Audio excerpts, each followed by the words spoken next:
evening, everybody. How are you today? And welcome to the latest edition of Drew Media Live. Nice to have you with us for this Friday, the 17th day of May, the year 2019. And of course, this is yours truly, Andrew L. Perry.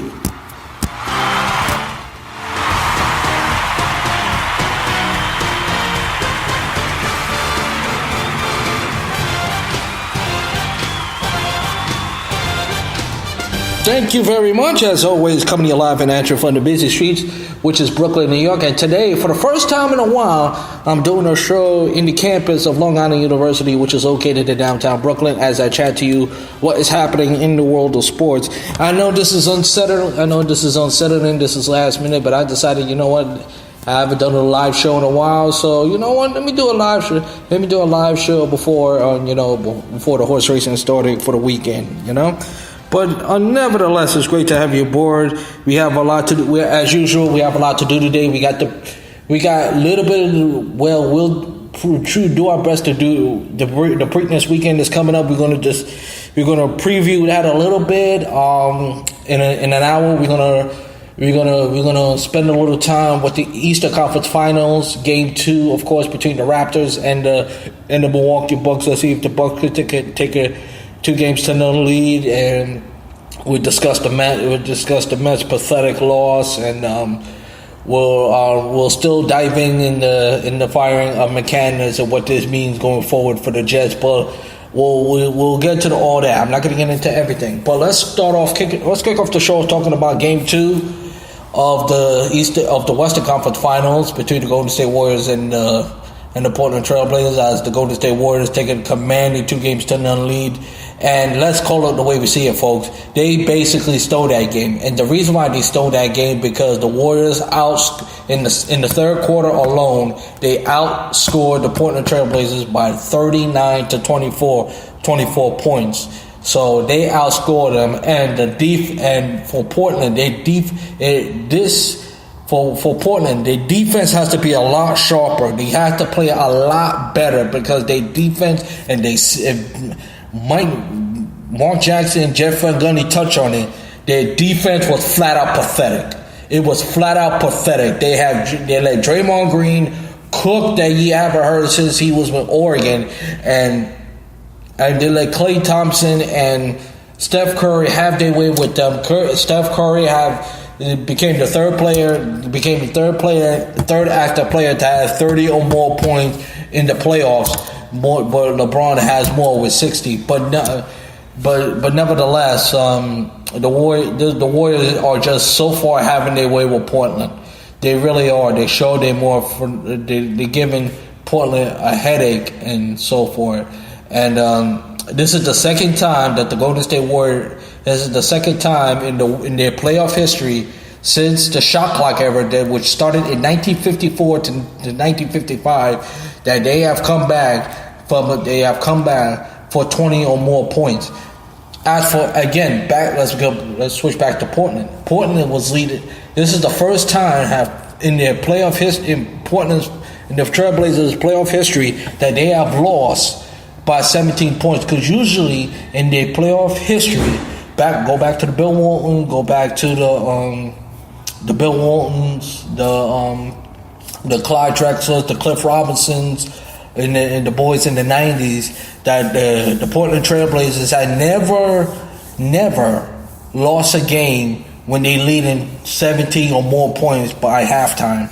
And that's what happened yesterday. I know the Warriors are a different breed team, but again, their defense got to be much better. Otherwise, right now, as I look in this series right now, this might be a short series. Don't be surprised it's going to be a short series, because I know they're coming from emotion, and you see where Portland, in my view, by far, even though they came out playing in the first half, they came out swinging.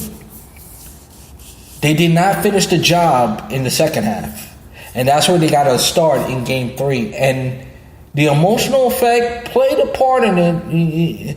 After Game 7, remember, this Portland Blazers team came from a 7-game long, emotional 7-game series with the Denver Nuggets, and I don't know how much fight they have left.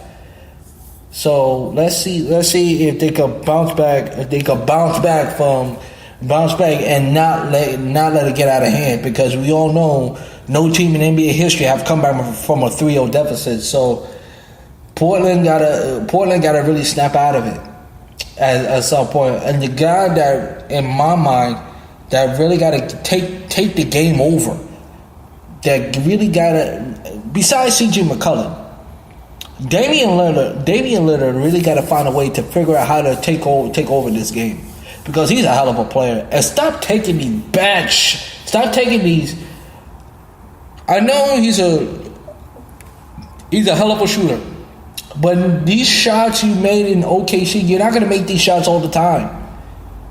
That's what he has to understand. You're not going to make these shots on that. Don't fall in love with the 3 points. You're not going to beat Golden State by falling in love with the 3 points. You got to find a way to get to the basket. You got to find a way to get them into foul trouble.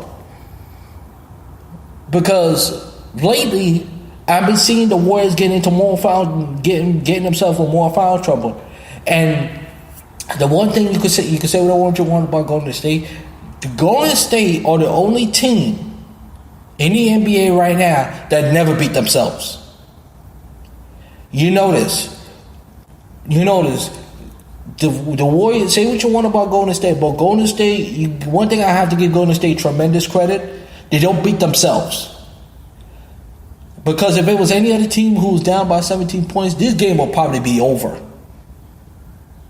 But we've seen this time and time again. Every time the Warriors get into every time when another team get to a big league, it's either 10 points. And 10 points is not good enough. You got to beat them by at least 30 or 50. You have to outscore them. I said this a couple of years ago. If you're going to be Golden State, 10 points ain't going to be good enough. When you smell blood, or when you smell blood, you got to go for the kill. And the Golden State Warriors are the type of team, when you have them on the throat, you better kill them. Because this team will find a way to come back. And when they come back, they're going to beat you by 10, 20, or 30 points. They're not going to beat them. Again, the Warriors will not beat themselves. You have to play you have to play perfect basketball. You cannot turn the ball over the way Portland been doing in the last few games. You cannot turn the ball over. And that's what Portland has been, and that's one of the main factors why Portland is down the way they do. And another thing, adding to the defense, the defensive schemes, the defensive in the paint was pathetic. Let's be honest. You cannot let Draymond Green have your way with them. You cannot, even Lillard sweep the legs Steph Curry. You cannot foul a shooter, any shooter, in the 3-point line. You cannot do that. Because once you do that, you give away points. You don't never want to foul a jump shooter. Never. That's the number one cardinal rule, and a lot of things. Terry Scott gotta make some adjustments. Gotta make some adjustments. He gotta make some, and Cantor gotta be. And I'm sorry, I love Enes Kanter, but Cantor gotta do a better job defensively, because Mark Jackson pointed out in the telecast, he got to do a better job too. Yes, he's getting offensive rebounds, but you're letting Draymond Green having his way with him, just toying with him.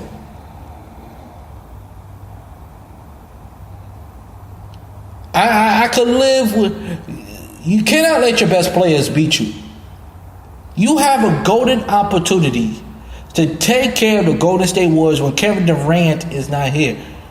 You know what? I suggest y'all win Game 3. And I said this I didn't say this in the broadcast, but I said this to myself. If Portland don't win game one, I don't think they win in this series.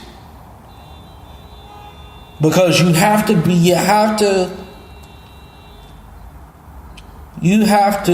I said this is going to be the most toughest test that Golden State going to have to go through. And boy, I was wrong. I was dead wrong. I'm dead wrong. I don't know about anybody else, folks. I don't know about you, folks, but the Warriors, it seem like they can't be beaten. And by the looks of things, unless things turn out to be, the Warriors going to look like they win their third NBA title. Their third NBA title. You know, and so I say this to say that the point is Portland got to do a better job defensively. Otherwise, this is a short series. Let's see how things pan out in Game 3. Game 3 is going to decide. Game 2 usually decide whether the game is 2-0. Are we going to have a short series or are we going to have a long series? Because if the home team wins, the home team who's down 0-2 go in their backyard and the home road team wins, this series is going to be short. If they win Game 4. So, you know, let's see how things pan out in the Western Conference Finals. All right, let's preview. While we staying on the NBA, let's preview the Game 2 of the Eastern Conference Finals between the Raptors and the Milwaukee Bucks. I mean, the Bucks. How good is the Milwaukee Bucks, man? The Milwaukee Bucks got a lot of play. I have loaded with talent. Loaded. Eric Bledsoe, Remington, the Greek Freak, Udonis, and Brook Lopez, who basically saved the Bucks' hiney. Because otherwise, Toronto would have won Game 1. And let's be honest, and let's call it the way we see it. The Milwaukee Bucks stole Game 1. That's what they did. As for the Raptors, you can't lose. We have a game like the Raptors had Game 1 in the bag, and you let the Milwaukee Bucks come all the way back and beat you the way it did. To me, what you're going to do in Game 2? You know, and in the second half, in the first half, they didn't look like the Bucks looked like they couldn't do anything. Everything went wrong in Game 1 in the first half, and by the second half, they turned it around. Probably towards the end of the third quarter, and then by the beginning of the fourth, the Bucks start to put things out. Middleton start to make some threes, and this Milwaukee team, remember, they lead the league in threes. So let's keep that in mind. So and the home court advantage is loud. It's really, really loud. And even though we don't get on him a lot, Greek Freak have to have a better game. Really do. But if the Bucks going to go forward, because right now Milwaukee is a dangerous, to me. It looked like Golden